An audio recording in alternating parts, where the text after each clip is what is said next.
guys, Moshe the Electric Israeli is here, and thank you for joining. If you are new, please subscribe and help me change the world one electric car at a time. Thank you to all my patrons and those who ordered their Tesla using my referral code. The end of 2020 is near, 2 days. Thank the Lord. What a year. And I am closing on exactly 6 months since we got the Tesla Model Y, and almost 16,000 miles on it. I love it. So I'm going to share with you my experiences with it, and I'm going to try to focus on things that are unique to this car, and obviously size, range, heat pump, charging speeds and all that. This is unique to this car. There's stuff that are universal to all of the Tesla cars, like the autopilot, for example, is universal to all the Tesla cars and all that. So I'll try to focus on that less. I'll mention some, but to focus on what makes this car unique, because it's extraordinarily unique car in the Tesla lineup. Obviously, it's you know, a crossover. It's a crossover. It has 68 cubic feet of cargo, which is fantastic. It's a 5-door, so the hatch is what makes it so incredibly unique. It is based on the Tesla Model 3, which is parked right in front of me right here. And what makes it incredibly useful for a small family is the ability to take fantastic road trips with it. If road trips is what you do, which me and my family love doing it, that's why I have so many miles. I took at least 10 road trips with it. When I say road trip, I mean at least 400 miles plus, meaning you have to do a couple supercharging on the way, like you would if you had to put gasoline in the car, if you take that road trip. So for a road trip, it's a fantastic car. It really is. And I did road trips in the summer, and I did road trips in the bitter cold winter. You know, we're only in December, but we had some cold weather. Oh my God, talking about 25 degrees, 22 degrees, 21 degrees, really cold, and one big snowstorm to put in between. So let's talk about that. So because it's a 5-door, because it's a hatch, it's a great car for road trips. I'm going to put a link of some road trips that I did with this car, and you can take a look. I put like a whole playlist you can choose. What's good about it, you can put a spare tire, which I always do, in the trunk, and you can put all the spare tire equipment, jack and all that in the front.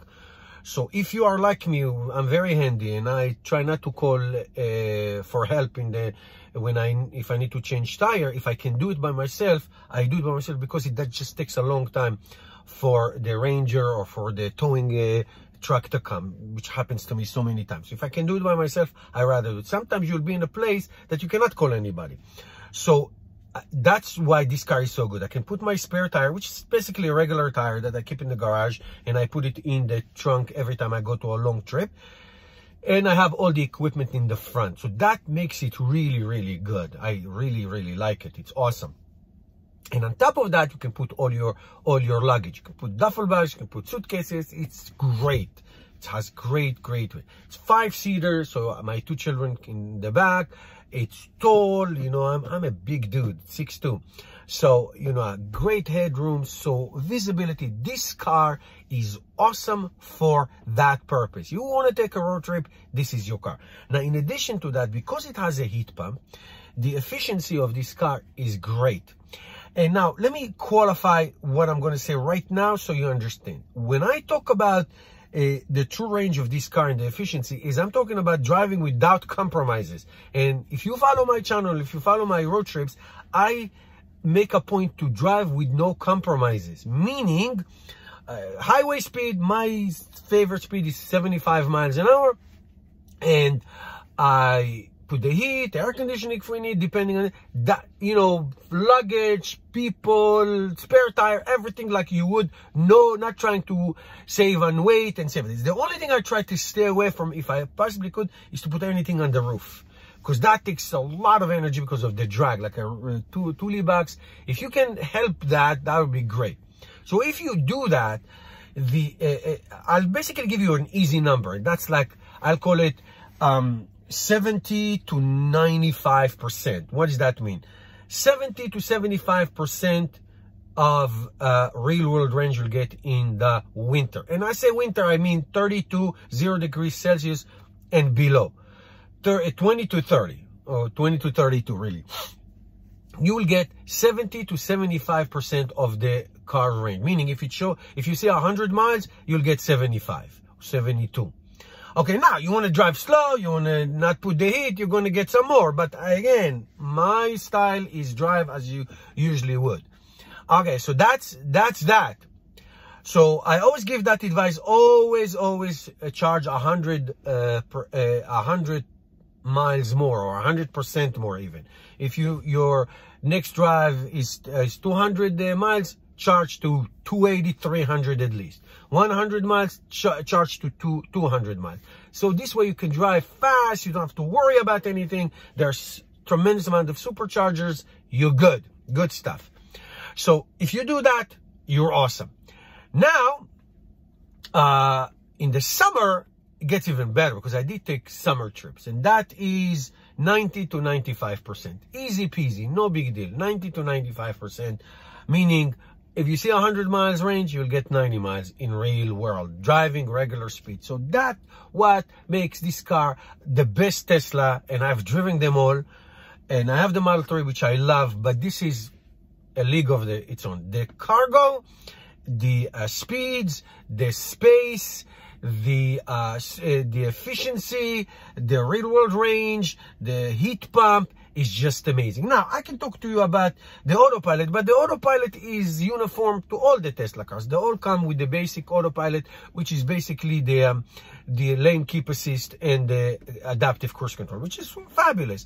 It still have this freaking bug of phantom stopping in the middle of the highway. It happened to me this morning, actually. It's so freaking annoying. I hate it. I talk about it for 2.5 years now. It's still the same crap, that it just stops in the middle of the highway, like slows down tremendously, and somebody can plow you. So you have to really be careful. And that's true to all Tesla cars. So it's not unique to this car. I don't know why Tesla cannot fix that damn problem. It's just dangerous. The software updates, all the Tesla cars get software updates, and they're amazing. They're wonderful, and they're so unique just to Tesla, right? The interior of the Tesla Model Y, it's the same like the Tesla Model 3. If you love that, you love this. Now, the only thing I can tell you, it's tall, it's high. Now, if you get to be in my age, late 50s, you understand that sitting high, getting in and out, it's really good for your back.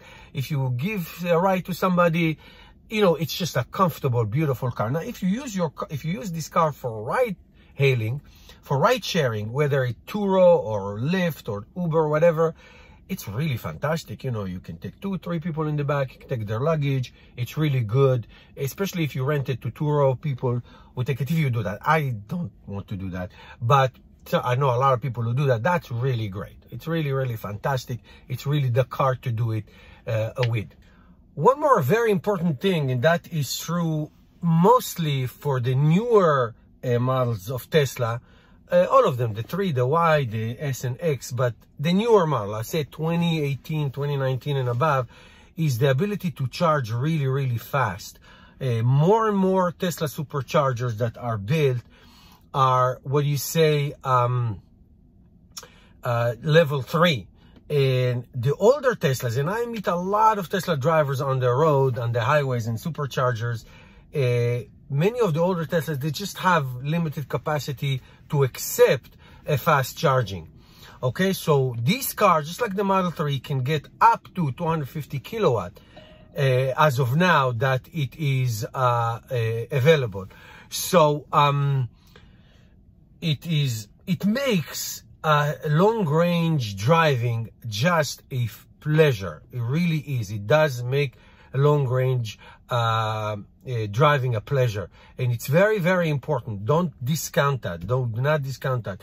So the total range, the efficiency, the heat pump, the cargo, the frunk, because it's deeper, and the supercharging speeds that this car can accept, it's really make it a terrific car to take road trips, family, and all that.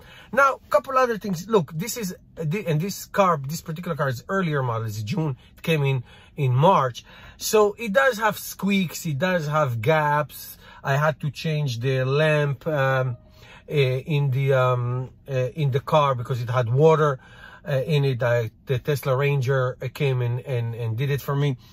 When you drive on the highway, like on a bumpy road or local road, you can hear squeaks like here and here. It is a squeaky car. In other words, it's something that shouldn't happen with Tesla cars anymore. Really, it's been a long time. They should really hone this and make it perfect. So gaps and lamps and fit and finish and squeakiness in the car shouldn't happen for a car in this price range. It shouldn't happen. It is. I mean, it's unfortunate, and hopefully it is going to be something that should be not happening anymore, but we've been saying it for a long time now. Now, I know of Tesla Model X's, which is a very complicated car because of the wing doors and the double hinge, that the 2020 and the 2021 models are by far better than they used to be.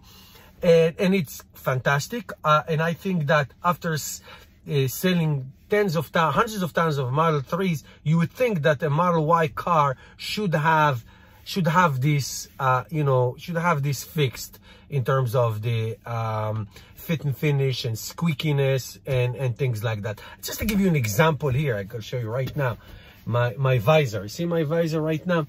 There's a thing here. I don't know if you can see it. Let me see if I can show it to you. Here it is. You see this? If I pull it a little bit, it will come out. It came out to me many times. It came out many times. Can I call the Tesla Ranger to come fix it? I can. It's a pain in the toches. I can do it. But it is what it is. It's that, again, what I'm trying to tell you, this something happened at the car when it's been on the road for 10 years. Not a brand new car that this thing, I pull the visor and sometimes the whole thing comes out with. Speaking of it, you see this? This is a car garage opener. All Tesla cars used to have the home link. The home link. Now, no more home link. My Model 3 has it. I come in, the doors open. I can do it from the app. It's really fantastic. No home link. Now, you can buy a home link from the Tesla website for $350. No home link? Are you kidding me? But that's true for Tesla cars, the newer models. There's no more home link. All Tesla cars used to come with the data, the maps and the music and all that, and you can use it everywhere you want. Now the Tesla Model Ys and the long range Tesla Model 3 get it for a year for free, and then you have to pay $9.99 per month. Is that necessary? Yes, if the car is $20,000, not if the car is $40,000, $50,000, $60,000. That shouldn't be. That should not be. That should come with it. Home link and the subscription should be part of the car. Now, again, it's not unique to the Model Y, but it is a Tesla thing. It shouldn't happen. Should not happen. No good. Again, here's something that is true for all the Tesla cars. The referral code. You can give your referral code to somebody, get 1,000 free supercharging. The buyer gets that. I have like 30,000 plus. It's great. I mean, I use it all the time because I take a lot of road trips. So thank you if you're using it use my link. I appreciate it because I use it. I spend it and then I need to get some more. So that's great. But that's for Tesla cars. So they do other great things. So what do I give this car? This is amazing. It's one of the best cars I ever owned, and I owned a lot of cars. It's awesome. I'm sure I didn't cover everything. I mean, the interior is amazing. There's the roof. Everybody loves the one solid glass. It's so great without that thing in the middle, like we have in the Model 3. So everybody loves that. Headroom, comfort, and all that. So it's great. Hopefully, Tesla can fix those little things that shouldn't be part of a luxury car like this. Let me know in the comments if you have any questions or comments. Thank you, guys. I'll see you tomorrow.